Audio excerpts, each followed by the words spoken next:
अपने पति से झगड़ा कर मैं अपने मायके आ गई थी। तब तक मेरे भाई की भी शादी हो चुकी थी। मेरी भाभी हमेशा कमरे में बैठकर रोती रहती। एक दिन जब भाई भाभी कमरे में थे तो मैंने अंदर झांक कर देखने की कोशिश की तो भाई ने देख लिया और एक थप्पड़ मुझे जड़ दिया। और उसके बाद मेरे साथ जो हुआ उससे मेरी रूह कांप गई। मेरा भाई ऐसा कैसे कर सकता है? जो भाई मुझ पर जान छिड़कता था आज इतना कैसे बदल गया? और मम्मी के मुंह में एक शब्द भैया के लिए नहीं निकला। इतनी सी बात के लिए भाई ने मेरे मुंह पर थप्पड़ जड़ दिया। पूनम रात भर से अपने कमरे में बैठकर रोते रोते बस यही सोच रही थी। 3 साल पहले बड़ी ही धूमधाम से पूनम की शादी अंकित से कर उसके माता पिता ने उसे विदा किया था। ससुराल वालों ने भी बड़े प्यार से बहू का स्वागत किया। उसके ससुराल में सास ससुर और उसकी एक नंद थी। ससुराल में सब पूनम को बहुत प्यार करते और अंकित तो उस पर जान छिड़कता था क्योंकि अंकित और पूनम की लव मैरिज हुई थी। दोनों परिवारों ने बड़े प्यार से उनका रिश्ता अपना लिया था। पूनम के पिता एक बड़े बिजनेसमैन थे। रईस घर की बेटी को ससुराल में काम करना बिल्कुल पसंद नहीं था। मायके में कभी एक गिलास पानी भी खुद लेकर ना पीने वाली पूनम ससुराल में भी अपनी आदत बदल नहीं सकी। अंकित ने घर के सभी काम के लिए नौकरानी लगा दी थी, लेकिन उसके घर में नौकरानी के हाथ का खाना कोई नहीं खाता था, इसलिए खाना सास ननंद बनाती थी। समय ऐसे ही बीत रहा था।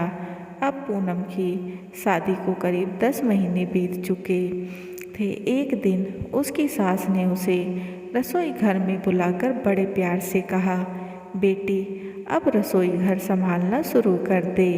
धीरे धीरे मैं खाना बनाना सिखा दूंगी। इस बात पर पूनम तिलमिला उठी और सास से कहा, मेरे पापा ने इतना मोटा दहेज रुपया पैसा गाड़ी इसलिए नहीं दिए कि मैं यहाँ नौकरानी की तरह काम करूँ। मैंने अपने घर कभी छोटा बर्तन नहीं उठाया और आप चाहती हैं मैं खाना बनाऊँ? वह गुस्से में सास को सुनाई जा रही थी। पूनम अपने पिता के पैसों के ऊपर किसी को भी कुछ नहीं समझती थी। बात ज़्यादा बिगड़ती देख सास चुप हो गई और रसोई का काम खुद ही करने में लग गई। लेकिन वह हैरान तो तब रह गई जब शाम को पूनम का पूरा परिवार उन्होंने अपने घर आते देखा।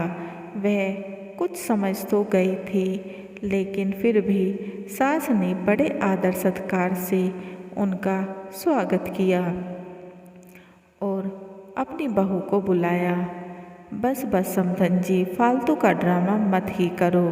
अरे हमने अपनी नाजों से पली बेटी को इतना दहेज देकर नौकरानी बनने इस घर में नहीं भेजा था। वो तो पूनम की खुशी के लिए हमने यहाँ रिश्ता कर दिया था, नहीं तो आप लोगों की तो औकात ही नहीं थी हमारे जैसे परिवार में रिश्ता करने की। अरे अगर नौकर रखने की हैसियत नहीं है तो कह देते, हम रखवा देते। इसका मतलब ये नहीं आप हमारी बेटी को ही नौकरानी बना दो। आपका हमारा ज़माना अलग था जब घर के काम औरतें करती थी। यह सब काम करवा कर आप हमारी बेटी को परेशान मत करो। पूनम की मम्मी ने एक सांस में उनकी सास को खरी खोटी सुना दी। पूनम की सास जो इतनी देर से सब कुछ चुपचाप खड़ी सुन रही थी, बोली, समधन जी, सबसे पहले तो पूनम मेरी बहू नहीं बेटी है और हर व्यक्ति को चाहे वे मर्द हो या औरत घर के काम आने ही चाहिए। पता नहीं समय कब क्या दिखा दे। और यह काम आपका था कि आप अपनी बेटी को घर के काम काज सिखाकर भेजती। अब मैं कर रही हूँ तो मुझे भी रोक रही हैं। अगर मैं अपनी बहू को कुछ सिखा रही हूँ तो मुझे नहीं लगता इसमें कुछ गलत है।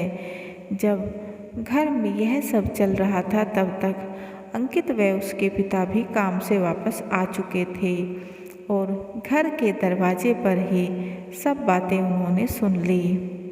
अंकित को छोटी सी बात पर पूनम का मायके वालों को बुलाना बिल्कुल अच्छा नहीं लगा।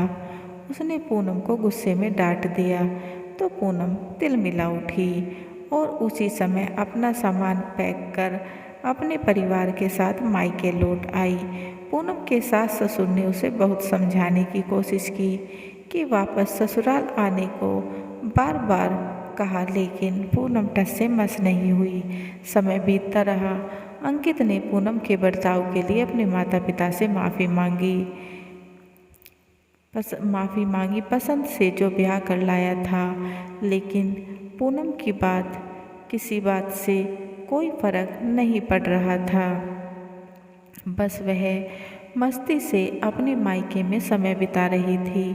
धीरे धीरे पूनम को 1.5 साल अपने मायके में रहते हो गया और जब उसके भाई की शादी हो गई, भाभी के आ जाने से घर का माहौल बदलने लगा। पूनम की इज्जत मायके में कम होने लगी। जो भाई और मम्मी पापा सब काम उससे पूछते थे, वह जगह अब भाभी ने ले ली। भाई जो बहन बहन कहता नहीं थकता था, अब भाभी से ही चिपका रहने लगा। यह सब पूनम को असहनीय होने लगा। हद तो तब हो गई, पूनम को अपनी भाभी से जलन होने लगी और एक दिन भाई और भाभी हंसते मुस्कुराते हुए बाहर घूमने जा रहे थे और जलन के कारण पूनम ने सामने से निकलते हुए भाभी की साड़ी पर चाय गिरा दी। इस बात पर उसके भाई को बहुत गुस्सा आया और उसने पूनम के गाल पर जोरदार थप्पड़ जड़ दिया। उसके मम्मी पापा भी वहीं बैठे थे, लेकिन किसी के मुंह से एक शब्द नहीं निकला। इस पर पूनम के तन बदन में आग लग गई। उसे बहुत बेइज्जती महसूस हुई तो उसने मम्मी पापा को उल्टा सीधा सुनाना शुरू कर दिया। एक गैर लड़की के लिए आपने अपनी बेटी की बेइज्जती होने दी।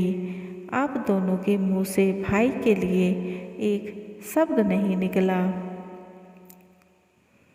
इस पर उसकी माँ बोली, देख पूनम, पहले तो वह कोई गैर नहीं है, वह मेरे घर की बहू है, इस घर की लक्ष्मी है और इस घर पर तुझसे पहले अधिकार उसका है। तुझसे अपनी गृहस्थी तो संभली नहीं, सब छोड़कर यहाँ चली आई। अब तेरे कारण क्या मैं अपना आंगन भी सूना कर दूँ?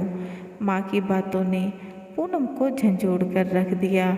पूनम के आंसू बह निकले और वह अपनी माँ से बोली, इसमें दोष केवल मेरा नहीं था।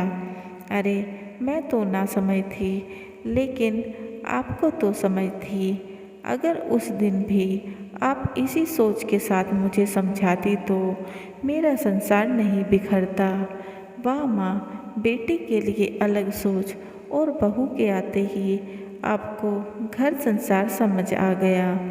अगर आप मुझे अपने साथ वापस लाने की बजाय 2 बात सुनाकर समझाती, अपने ससुराल की अहमियत बताती, तो आज आपकी इज्जत मेरी नज़रों में बहुत ऊपर होती और यह दोगला रूप ना देखना पड़ता। अब पूनम को अपनी गलती समझ आ गई और थोड़ी ही देर में वह ससुराल के दरवाजे पर खड़ी थी। अंकित और उसका पूरा परिवार पूनम को देख हैरान रह गया, लेकिन उसकी सास चेहरा देखकर ही सब समझ गई। पूनम की सास ने फिर से उसका गृह प्रवेश कराया और बोली, आज मेरे घर की लक्ष्मी लौट कर आई है, और बड़े प्यार से उसे अंदर ले गई। पूनम अपने पति व ससुराल वालों को देखकर हैरान थी। वहाँ सब ऐसा लग रहा था जैसे कुछ हुआ ही ना हो। पूनम अपनी सास के पैरों में गिरकर माफ़ी मांगने लगी। सास ने उसे उठाकर गले लगाया और बोली, तू मेरी बेटी है, पिछला सब भूल जा। कमरे में जाकर पूनम ने पति से भी माफ़ी मांगी। अंकित ने उसे गले लगा लिया। अब पूनम धीरे धीरे सब काम सीखने लगी और उसे समझ आ गया, शादी के बाद ससुराल ही बेटी का असली घर है।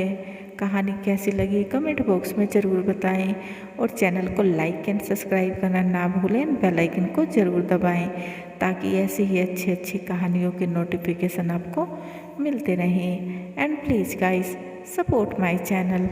समाप्त।